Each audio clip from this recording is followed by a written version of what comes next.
नमस्कार। आकाशवाणी से समाचार संध्या के साथ मैं विशाल शर्मा।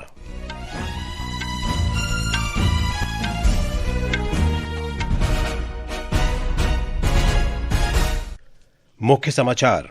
भारत ने इंग्लैंड को 100 रन से हराकर छठी बार अंडर 19 वनडे क्रिकेट विश्व कप जीता। राष्ट्रपति द्रौपदी मुर्मू ने डिजिटल और फिनटेक इकोसिस्टम में महिलाओं की भागीदारी बढ़ाने का आह्वान किया।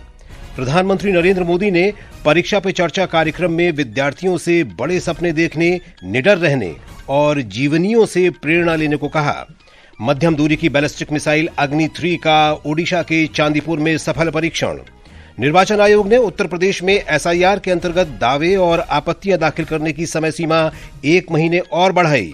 सरकार ने लोकसभा में कहा, भारत ने सभी उचित अवसरों पर बांग्लादेश के साथ अल्पसंख्यकों की सुरक्षा का मुद्दा लगातार उठाया।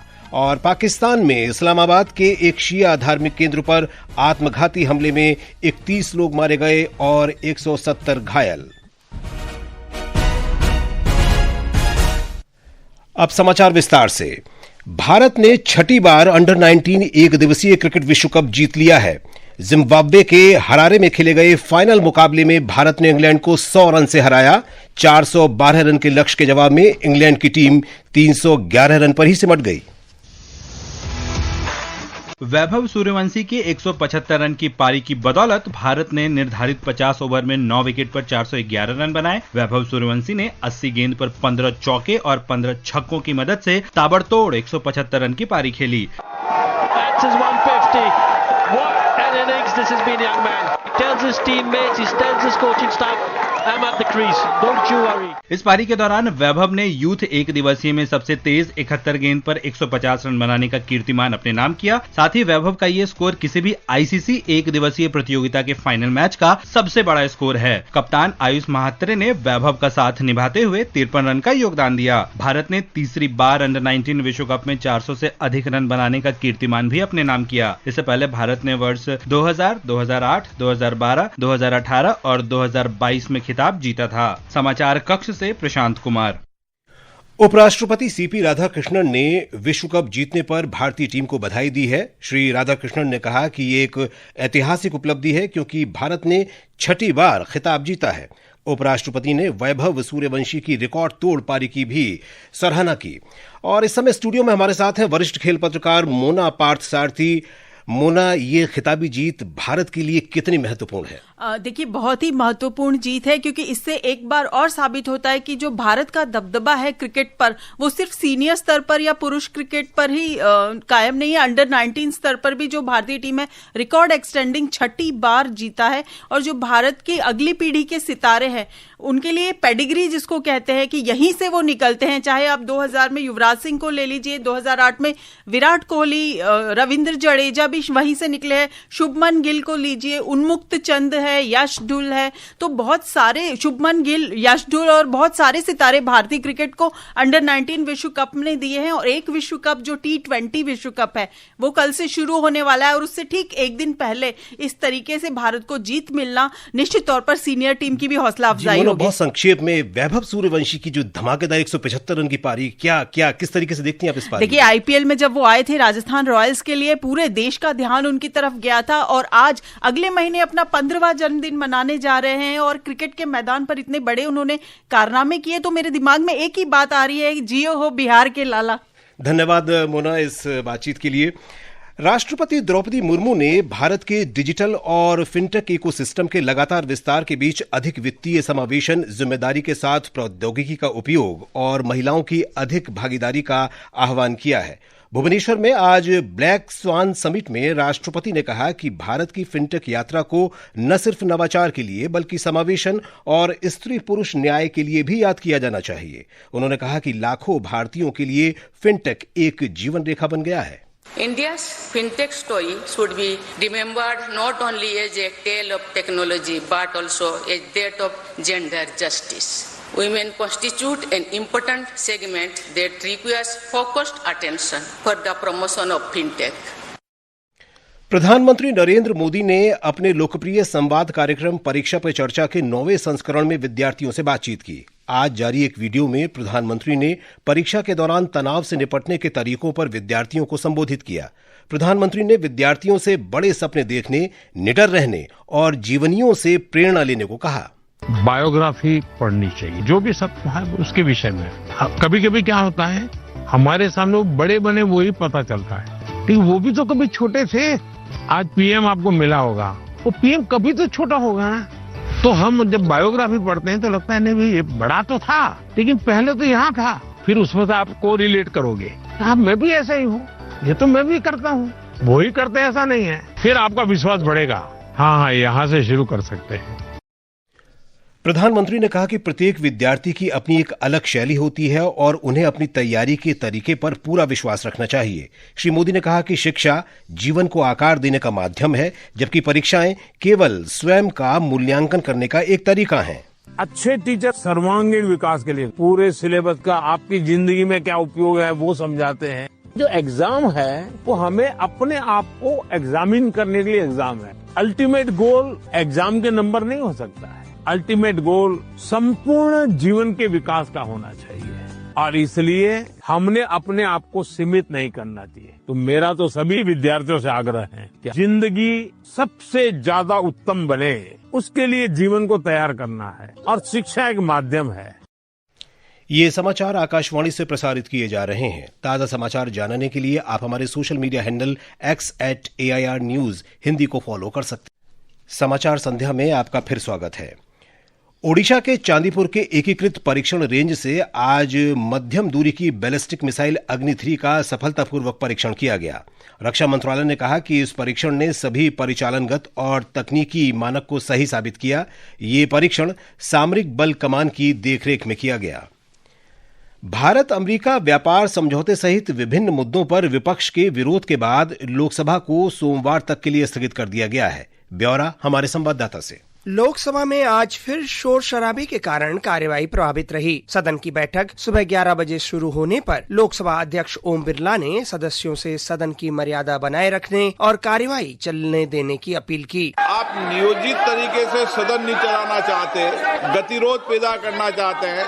अभी तक 19 घंटे 13 मिनट सदन का समय बर्बाद हुआ है। 140 करोड़ जनता की अपेक्षा रहती है सदन चले, चर्चा हो, संवाद हो, लेकिन आप सभागृह की मर्यादाओं को समाप्त कर रहे हैं। हालांकि लगातार हंगामे के बीच कुछ ही मिनटों के भीतर सदन की कार्यवाही दोपहर 12 बजे तक के लिए स्थगित कर दी गई। दोपहर 12 बजे लोकसभा की बैठक दोबारा शुरू होने पर स्थिति में कोई बदलाव नहीं आया। पीठासीन अधिकारी कृष्णा प्रसाद तन्नेटी ने विपक्षी सदस्यों से बार बार तख्तियां न दिखाने और सदन में व्यवस्था बनाए रखने का आग्रह किया। इसके बावजूद हंगामा जारी रहा, जिसके चलते लोकसभा की कार्यवाही पूरे दिन के लिए स्थगित कर दी गई। वहीं राज्यसभा में कार्यवाही सुचारू रूप से चली। प्रश्नकाल और शून्यकाल बिना किसी व्यवधान के संपन्न हुए। भोजनावकाश के बाद उच्च सदन की बैठक दोबारा शुरू होने पर सदस्यों से संबंधित विधायी कार्यों को लिया गया। आनंद कुमार के साथ अनुपम मिश्र, आकाशवाणी समाचार, दिल्ली। देश में अब तक कुल 8 करोड़ 47 लाख से अधिक किसान पहचान पत्र जारी किए जा चुके हैं। वर्ष 2026-27 तक 11 करोड़ किसानों के लिए किसान पहचान पत्र जारी करने का लक्ष्य रखा गया है। आज राज्यसभा में कृषि मंत्री शिवराज सिंह चौहान ने ये जानकारी दी। अब हर एक किसान का भारत के एक अलग पहचान होगी। अब तक देश के 19 राज्यों में किसान रजिस्ट्री तैयार करने की प्रक्रिया प्रगति पर है और मुझे बताते हुए प्रसन्नता है, अब तक 8 करोड़ 47 लाख से अधिक किसानों की आईडी बनाई जा चुकी है। गृह मंत्री अमित शाह ने आज जम्मू कश्मीर के कठुआ जिले में सीमा सुरक्षा बल के जवानों के लिए कई कल्याणकारी योजनाओं की शुरुआत की। श्री शाह ने अंतर्राष्ट्रीय सीमा के पास हीरानगर सेक्टर में गुरनाम और बोबियान सीमा चौकियों का दौरा किया। उन्होंने घुसपैठ रोकने के लिए बीएसएफ द्वारा किए गए प्रबंधों का निरीक्षण किया। उन्होंने कहा कि जल्द ही सरकार सीमा सुरक्षा बल के लिए एक नई योजना लेकर आएगी। बीएसएफ के जवान के कल्याण के लिए हम एक विशिष्ट योजना लेकर आएंगे और पूरी बॉर्डर सिक्योरिटी का जो काम है उसको तकनीक के आधार पर मॉडर्नाइज कर आपकी सहायता कैसे की जा सके, इसके लिए भी भारत सरकार बहुत बड़ी राशि खर्च करने वाली है।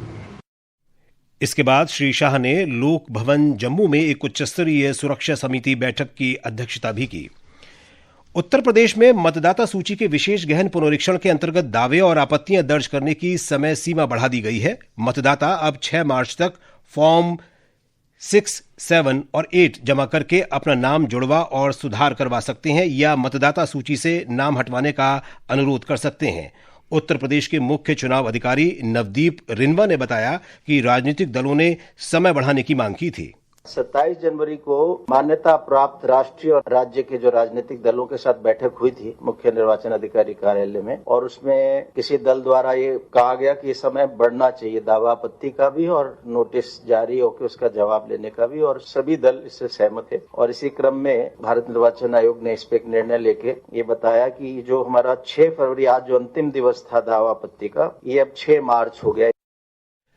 सरकार ने कहा है कि भारत ने सभी उचित अवसरों पर बांग्लादेश के साथ अल्पसंख्यकों की सुरक्षा का मुद्दा लगातार उठाया है। लोकसभा में आज एक लिखित उत्तर में विदेश राज्य मंत्री कीर्ति वर्धन सिंह ने कहा कि ये मुद्दा पिछले साल अप्रैल में प्रधानमंत्री नरेंद्र मोदी ने बांग्लादेश के मुख्य सलाहकार मोहम्मद यूनुस के साथ अपनी बैठक के दौरान उठाया था। पिछले साल फरवरी में विदेश मंत्री एस जयशंकर ने भी विदेश सलाहकार तौहीद हुसैन के साथ अपनी बैठक के दौरान ये मुद्दा उठाया। सरकार बांग्लादेश में अल्पसंख्यकों की सुरक्षा से संबंधित खबरों पर नजर रख रही है। प्रधानमंत्री नरेंद्र मोदी कल से कुआलालंपुर की 2 दिन की यात्रा पर रहेंगे। हमारे संवाददाता ने बताया है कि दोनों पक्ष अपने व्यापक रणनीतिक साझेदारी को गहरा करने सहित संबंधों के पूरे दायरे की समीक्षा करेंगे। कल का सबसे बड़ा आकर्षण प्रधानमंत्री का भारतीय समुदाय से मिलना होगा। सलामत दतांग मोदी जी के नाम के इस कार्यक्रम में करीब 15,000 लोगों के आने की उम्मीद है, जहां प्रधानमंत्री नरेंद्र मोदी का जोरदार स्वागत किया जाएगा। फ्यूजन और एलईडी डांस, गाने बजाने जैसे कई सांस्कृतिक कार्यक्रम होंगे। Mines international exhibition and convention centre में होने वाला यह आयोजन भारतीय समुदाय की संस्कृति की झलक दिखाएगा। मलेशिया में भारतीय समुदाय दुनिया का तीसरा सबसे बड़ा और दूसरा सबसे बड़ा पीआईओ समुदाय माना जाता है। इसके बाद रविवार को प्रतिनिधि मंडल स्तर की बातचीत होगी और कई समझौता ज्ञापनों पर हस्ताक्षर भी किए जाएंगे। दुर्गेश भदौरिया, आकाशवाणी समाचार, कुआलालंपुर। भारतीय जनता पार्टी ने तृणमूल कांग्रेस शासित पश्चिम बंगाल सरकार पर तुष्टीकरण की राजनीति का आरोप लगाया है।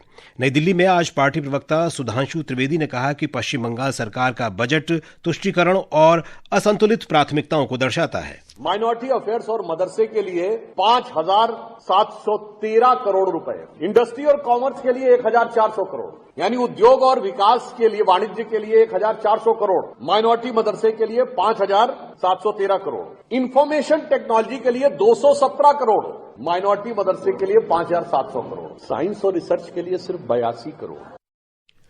पाकिस्तान की राजधानी इस्लामाबाद में आज एक शिया धार्मिक केंद्र पर हुए आत्मघाती हमले में 31 लोगों की मौत हो गई और 170 लोग घायल हो गए हैं। ये धमाका शहजाद नगर क्षेत्र के तरलाई इमाम बारगाह में हुआ। इस वर्ष जनवरी महीने में घरेलू स्तर पर फॉस्फेट और पोटेशियम उर्वरकों का उत्पादन बढ़कर 15.76 लाख मीट्रिक टन हो गया है। ये देश में P&K उर्वरकों का अब तक का सबसे उच्च मासिक उत्पादन है। और अब अंत में मुख्य समाचार एक बार फिर। भारत ने इंग्लैंड को 100 रन से हराकर छठी बार अंडर-19 वनडे क्रिकेट विश्व कप जीता। राष्ट्रपति द्रौपदी मुर्मू ने डिजिटल और फिनटेक इकोसिस्टम में महिलाओं की भागीदारी बढ़ाने का आह्वान किया। प्रधानमंत्री नरेंद्र मोदी ने परीक्षा पे चर्चा कार्यक्रम में विद्यार्थियों से बड़े सपने देखने, निडर रहने और जीवनियों से प्रेरणा लेने को कहा। मध्यम दूरी की बैलिस्टिक मिसाइल अग्नि 3 का ओडिशा के चांदीपुर में सफल परीक्षण। निर्वाचन आयोग ने उत्तर प्रदेश में एसआईआर के अंतर्गत दावे और आपत्तियां दाखिल करने की समय सीमा 1 महीने और बढ़ाई। सरकार ने लोकसभा में कहा, भारत ने सभी उचित अवसरों पर बांग्लादेश के साथ अल्पसंख्यकों की सुरक्षा का मुद्दा लगातार उठाया। और पाकिस्तान में इस्लामाबाद के एक शिया धार्मिक केंद्र पर आत्मघाती हमले में 31 लोग मारे गए और 170 घायल। इसके साथ ही समाचार संध्या का ये अंक समाप्त हुआ। नमस्कार।